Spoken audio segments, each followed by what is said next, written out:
आणि पाठबळ आज आम्ही सगळेच मिळून सुनेत्रा काकींना देऊ, पण त्या व्यक्तीची जागा ही कोणी भरून काढू शकणार नाही.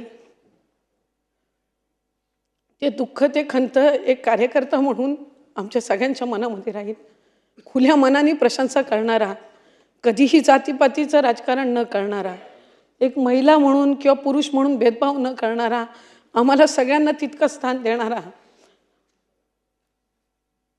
हा एक खुल्या मनाचा नेता आम्ही गमावला.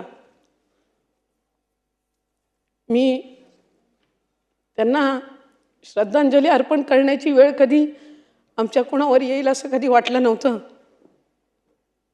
पण आज अंतःकरणापासून मी त्यांना आदरांजली अर्पण करते.